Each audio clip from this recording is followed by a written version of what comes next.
Você vai assistir agora mais uma entrevista do site Espiritismo BH. Vinícius Trindade retorna ao Espiritismo BH para conversar conosco um tema evangélico. Não vos inquieteis. Tudo bem, Vinícius? Tudo ótimo. Eu agradeço a oportunidade de poder ser um intérprete do Evangelho numa recomendação fundamental para os dias de hoje. Por isso, só me resta sintonizar com o mais alto e pedir a inspiração dos Espíritos de luz que atendem aos desígnios de Deus. Vinícius, o nosso tema está no capítulo 6 do Evangelho de Mateus, um trecho do Sermão do Monte, e também no item 6 do capítulo 25 de O Evangelho segundo o Espiritismo, no qual Jesus nos orienta para não acumularmos tesouros na terra, mas acumularmos os do céu. O que quis o mestre dizer com isso, já que vivemos num mundo que precisamos de recursos materiais para a nossa subsistência? A chave para esta resposta passa pelo verbo acumular. Nós sabemos que o espírito, na jornada do planeta Terra, ele precisa acumular virtudes, acumular os elementos que possam trazer mais felicidade, harmonia, paz. E isso é possível ser feito tanto aqui quanto no mundo espiritual. Já os bens materiais, quando acumulados, nesse nosso estágio de evolução, normalmente, e na maioria das vezes, indicam atraso espiritual. Então, é muito comum, na ânsia do acúmulo dos bens materiais, a intenção do benefício próprio. E isso significa egoísmo, está muito relacionado à ambição. Então, quando se diz para não acumular os recursos da matéria, ensina-se para a alma, por meio do Evangelho de Mateus, a procurar as virtudes e assim acumulá-las.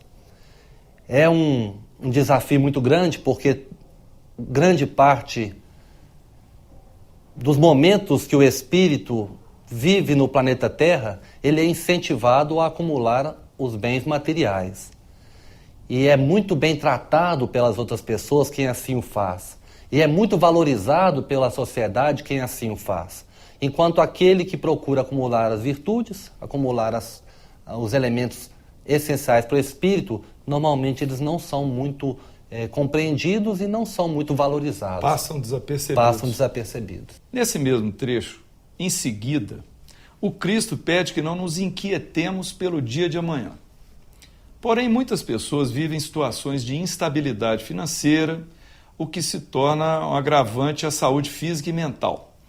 Novamente, nós pedimos que você esclareça essa lógica de Jesus. Como nós antecipamos na primeira questão, a ânsia do acúmulo do acúmulo material já é um indicativo, ou pode levar a crer que aquela criatura ainda não está muito focada na conquista das virtudes do Cristo, as virtudes que o cristianismo apregoa. No entanto, o amanhã é algo que as pessoas também têm muita preocupação, têm muito interesse, ficam muito focadas e se esquecem do presente. Então, se eu fico inquieto pelo amanhã, eu esqueço que o amanhã faz parte de uma sequência temporal que depende exclusivamente da minha atuação no presente. Então, o que nós vemos hoje em dia com grande facilidade nos mais variados meios? As pessoas ansiosas, e a ansiedade, até mesmo pelo conceito médico, gera desequilíbrios, desarmonias no corpo, com o futuro. mas não atendem o presente, a demanda do presente, as necessidades do presente para alcançar esse futuro. Então, eu vou dar um exemplo. Muitas pessoas desejam ser ricas, terem as facilidades econômicas. Mas quando você analisa e contrapõe o desejo da riqueza com o modo de vida da pessoa, da criatura, há aí um paradoxo. A pessoa quer, mas ela se projeta à frente, ela se projeta no futuro sem mover os recursos que possam levá-la a alcançar aquele objetivo. Então, olha que contradição. Nós podemos falar agora de educação em família, nós podemos falar de investimento no estudo, nós podemos até mesmo falar sobre o envolvimento espiritual, tudo isso no somatório, favorecendo a criatura a alcançar não só a riqueza material, quanto a riqueza moral. Então, como que uma pessoa interessada no progresso espiritual pode colocar para si mesma uma meta de riqueza sem que ela tenha, ao mesmo tempo, no presente, um projeto para alcançar essa riqueza? Um projeto que envolva, por exemplo, um adulto diante dos filhos, pais e filhos, uma formação familiar equilibrada, uma formação do lar que permita que essa pessoa seja uma pessoa equilibrada, harmônica, com outras inteligências, por exemplo, a inteligência do relacionamento, a inteligência emocional, porque hoje a gente percebe como que saber relacionar com as pessoas é uma necessidade. E é uma riqueza. Essa pode ser acumulada. Já a matéria, apartada dos valores morais, normalmente surge para a criatura como um problema, como uma dificuldade. Então, é por isso que Emmanuel coloca as duas questões. A sabedoria, a espiritualidade e o conhecimento têm que andar junto, né? Então, é nesse sentido que nós temos que avaliar essa doença social, que hoje em dia é uma epidemia chamada ansiedade, que pode ser traduzida como estresse, como depressão. É uma falta de afinidade entre um projeto futuro com as atitudes do hoje. Então a pessoa tem que focar hoje. Eu não sei, Marcelo, se você na sua infância, por exemplo, jogou botão, futebol de botão. Muito. Não é? Que a gente chama de futebol de mesa, né? Quando você, por exemplo, quer avançar o seu jogador, você vai com a paleta. Você aponta ali na lateral, na borda do jogador, né? E você aperta. Você aperta aqui. E o jogador vai lá. Conforme a pressão que você exercer aqui. Eu uso essa comparação para as pessoas entenderem. A pessoa quer que o jogador vá lá, mas ela se esquece que ela tem que atuar aqui. É aqui, no presente, né? E o Espiritismo faz isso com muita perfeição. O Espiritismo facilita a vida de cada um. Por quê? Porque ele diz que o hoje é o somatório do passado e o futuro é exatamente o reflexo do presente. Então a gente tem que focar nas nossas metas, no nosso dia a dia, nos nossos objetivos, e aí sim, como consequência, as nossas ações de hoje vão apresentar, né, o efeito daquilo que nós realizamos ou que nós planejamos, que nós nos propomos a fazer. E você diria, então, que há uma relação direta entre ansiedade e escassez de vida espiritual? Talvez escassez de vida possa ainda ser pedagogicamente traduzido por ignorância espiritual, por falta de espiritualidade, não é? Nós, espíritas, temos sempre uma noção de que a vida continua. Talvez essa seja a nossa grande questão. Na religião espírita, na doutrina espírita, nós vivenciamos o tempo inteiro a nossa vida na certeza da continuidade. Então, a certeza da continuidade ela é extremamente transformadora. Profundamente transformadora. Ela muda as perspectivas, né? Muda as perspectivas e ela transforma todos os campos que a gente vive. Transforma a família, transforma a sociedade, transforma a nossa própria relação com o corpo. Então é exatamente nessa questão, nós estamos pensando em ansiedade, que existe aí um benefício que a doutrina espírita pode oferecer, né? Nessa nova visão do ser em passagem pela escola da Terra. As famílias que possuem filhos têm preocupações maiores com sua educação e futuro. Como agir? Esse tema, não vos inquieteis, ele é uma síntese de um versículo maior, no qual Jesus diz para nós olharmos as aves no céu. Então a natureza nos ensina muito. As próprias aves que voam, elas iniciam a sua vida no planeta sob os cuidados da ave mãe, da ave pai ou de ambos. Então existe aí algo fundamental que é o estágio inicial. Esse estágio inicial a gente pode traduzir como a primeira educação. E é nesse contexto, no processo da família, que está uma grande oportunidade de elevação da alma. Se nós temos o casal, o pai ou a mãe, o adulto que influencia esse espírito em reinício de jornada na Terra, com essa concepção da vida espiritual, da imortalidade, e com esse enfoque de que aquilo que você investir no hoje, você colhe no amanhã, você pode auxiliar essas almas em encarnação a viver uma vida sem ansiedade.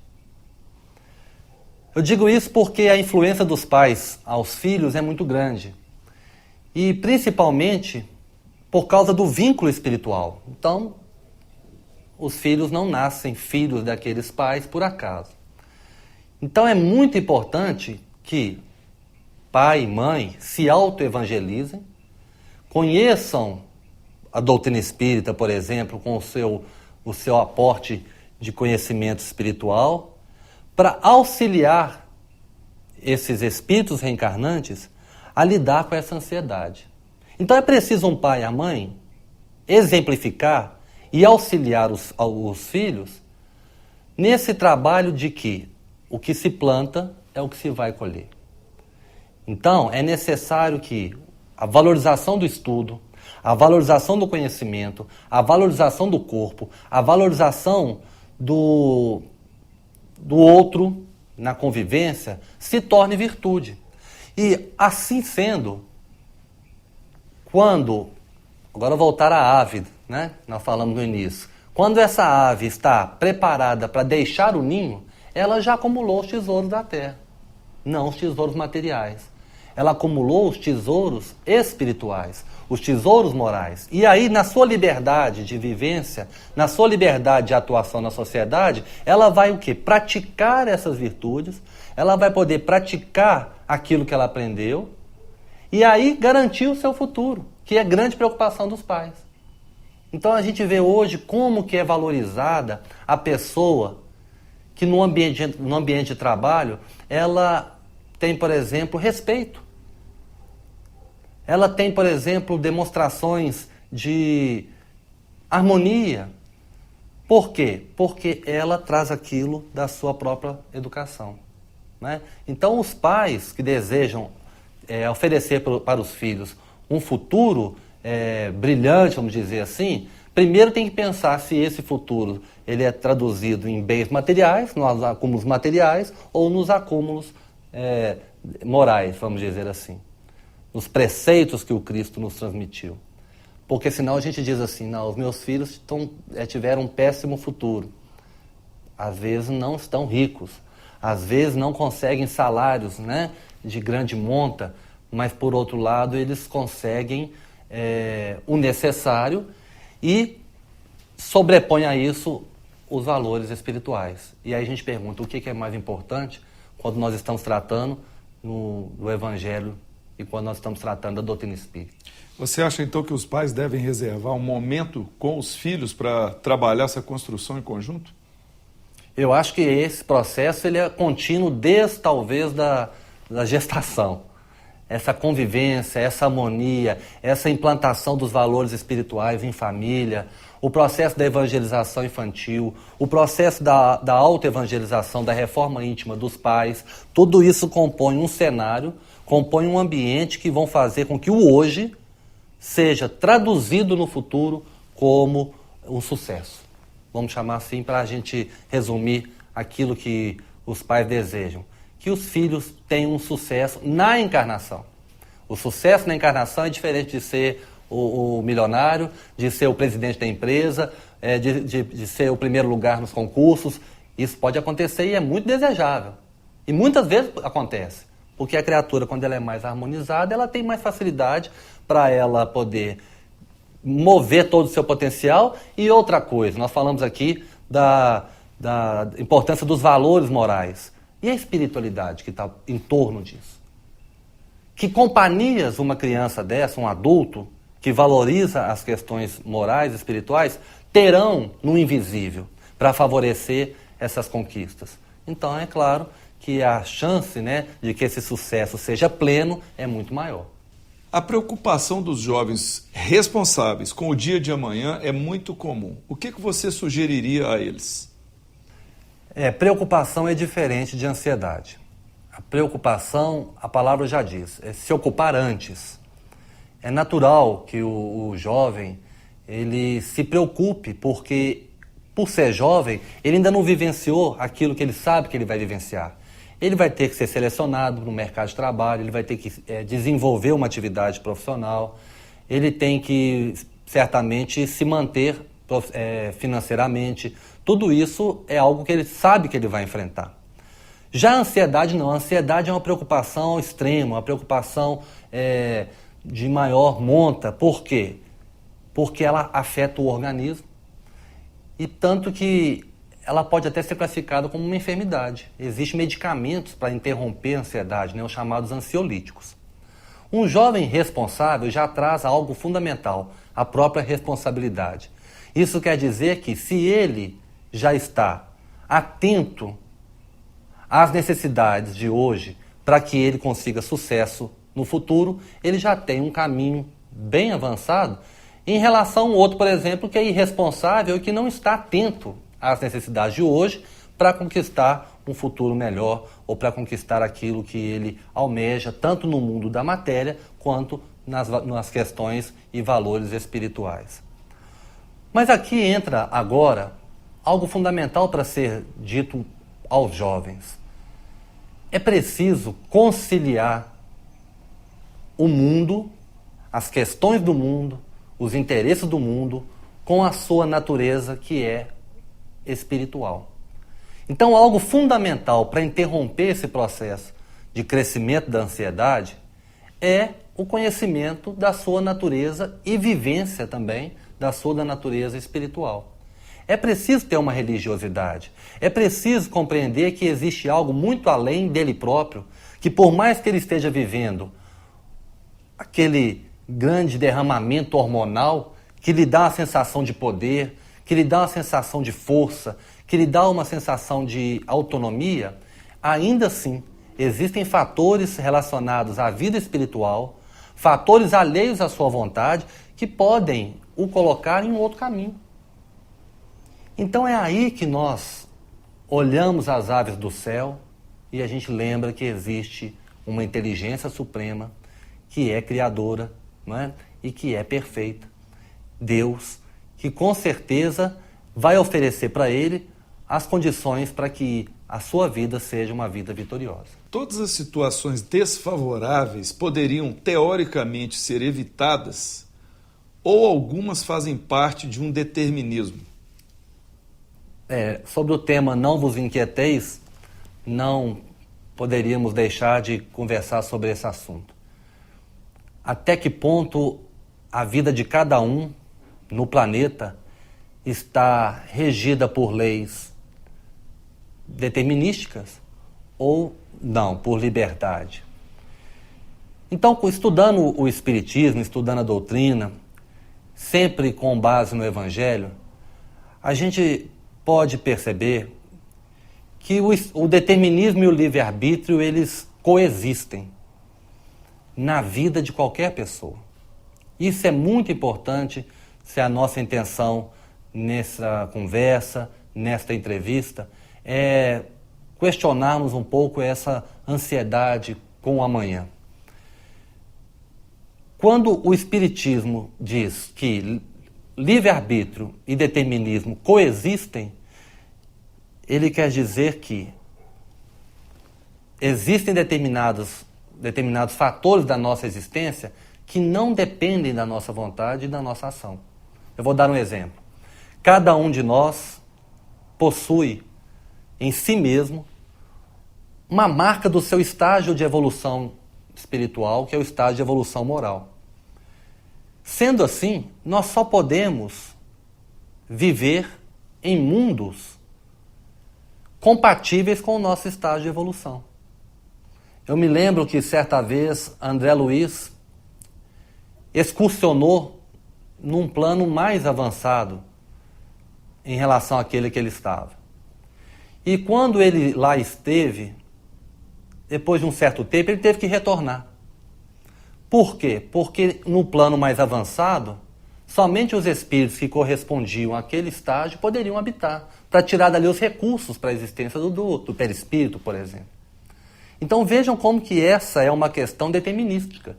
Porque eu não posso olhar para um céu estrelado, numa noite qualquer, e apontar e escolher para que mundo que eu quero ir na próxima encarnação. Apesar de nós sabermos que há muitas moradas na casa do Pai, há muitas moradas que possam atender o meu estágio. Então, nesse exemplo fica claro, eu preciso nascer não na Terra, mas em mundos que estejam equiparados à Terra. Eu tenho 3/4, por exemplo, de água no planeta e 70%, aproximadamente 3/4 de água no meu corpo. Eu tenho um ferro que transporta o oxigênio no meu sangue e eu tenho um núcleo ferroso no planeta. Então a gente vai vendo que os minerais que compõem o planeta são os minerais que compõem o meu corpo. Ou seja, é uma questão de afinidade, de equiparação do estágio evolutivo. Mas, aí está o determinismo. Mas o que eu faço na Terra? Eu vivendo no planeta Terra, que é a minha casa, eu escolho, nas circunstâncias da minha vida, muitas delas. Então eu posso fazer determinadas escolhas, movidas pelo meu estágio de evolução. Eu posso então fazer escolhas relacionadas à constituição da família, eu posso fazer escolhas profissionais, eu posso fazer escolhas de como aplicar o meu dinheiro, eu posso fazer escolhas relacionadas à minha alimentação. Aí entra então o campo do meu livre-arbítrio. Eu posso, por exemplo, recusar determinadas questões da vida e optar por outras, mas sempre o livre-arbítrio relacionado à lei de causa e efeito. Olha como que Deus participa do nosso processo evolutivo. Ele cria as leis, a lei, por exemplo, da afinidade, a lei da evolução, mas ao mesmo tempo ele nos oferece o livre-arbítrio para que nesse contexto eu possa fazer as minhas escolhas, aprender com elas e avançar minha alma. Agora, mesmo assim, para certos acontecimentos em nossas vidas, há um determinismo. E é o caso da gente, o jovem, né, que nós estamos falando, ou qualquer um de nós, temos de aprender a lidar com esse determinismo. Com certeza. A oferta do Espiritismo, ou seja, a apresentação que o Espiritismo faz, lembrando sobre a lei de causa e efeito, é um presente formidável para a evolução da alma, e o jovem tem que compreender muito bem. Todo efeito tem sua causa. Então o jovem, no seu contexto, e qualquer pessoa adulta também, ela vai estar constantemente vivenciando situações que são colheita num plantio anterior. Seria, por exemplo, o caso de uma determinada enfermidade, por exemplo. Está determinada para essa nossa existência. Isso, ela vem marcada no perispírito e aí nós manifestamos. Mas o modo como eu vou lidar com essa enfermidade entra na questão do livre-arbítrio. Eu posso me revoltar ou eu posso compreender que existe ali um processo educativo. Então isso é que é a beleza da vida e isso é que vai, a pouco, amortecendo a ansiedade. Porque se eu vou compreendendo que tudo ao meu redor tem como finalidade a educação da alma, eu vou ficando menos ansioso, porque eu confio num Deus Pai, eu confio num Pai Criador, eu confio nas leis. Então o que me cabe? Me cabe viver embasado nos preceitos do Evangelho. Amar ao próximo como a si mesmo. Nós falamos sobre a questão dos bens materiais, não ter o apego, acumular os valores, usar os recursos da matéria porque é o que fica. E aí a gente vai pouco a pouco vivendo de uma maneira mais harmônica e mais feliz e mais saudável. E até que ponto o conhecimento dos ensinos evangélicos pode nos auxiliar a realizar as escolhas mais adequadas para as nossas vidas?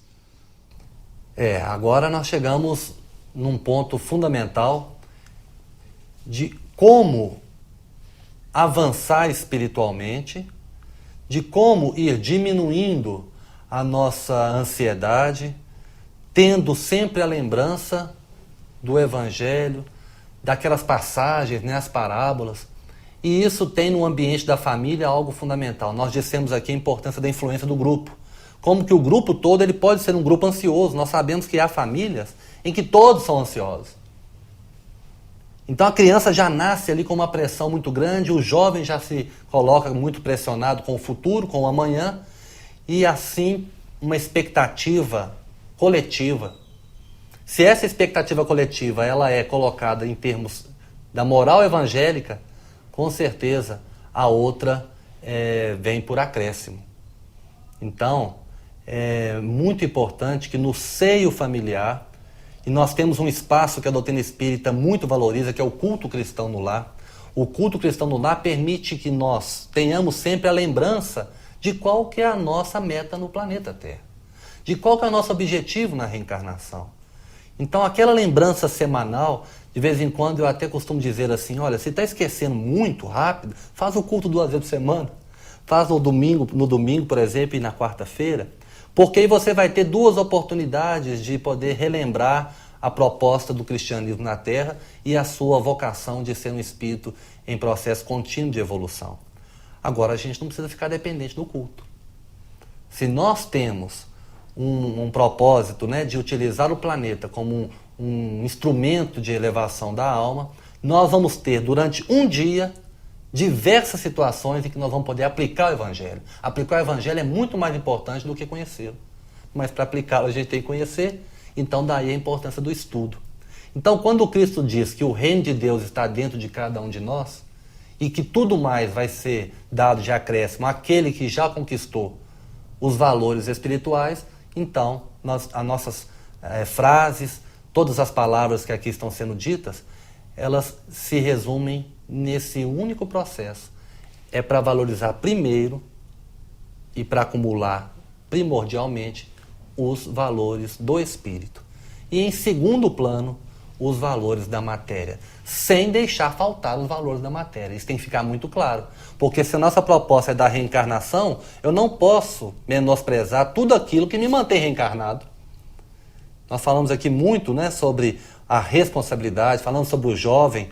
É muito importante termos as condições ideais para valorizar o presente que é o corpo. E esse corpo precisa de beber água, esse corpo precisa de se alimentar, esse corpo precisa de prevenção. Daí nós temos grandes atitudes que às vezes as pessoas não pensam no amanhã, mas se esquecem do hoje, como por exemplo o uso de um cinto de segurança, não se envolver, por exemplo, com entorpecentes, com as drogas, não se deixar levar por determinadas muletas sociais ou muletas pessoais, do tipo assim, eu não estou dando conta dessa situação, então eu vou me apoiar aqui no álcool, eu vou me apoiar na nicotina, vou me apoiar no grupo, porque muitas vezes a pessoa sozinha ela não faz determinadas atitudes, mas em grupo ela tem coragem. Então tudo isso é um processo que a espiritualidade presente em nós nos auxilia na prevenção.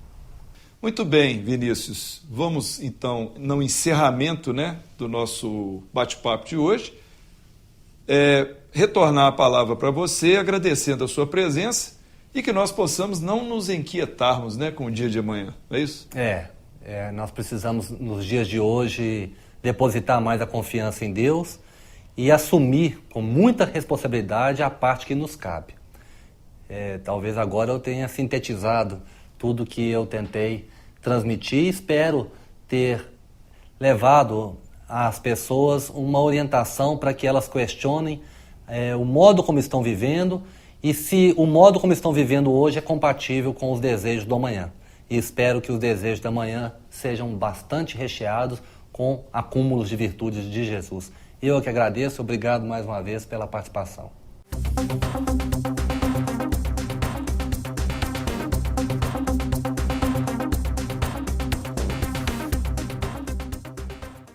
Esperamos que você tenha gostado dessa entrevista.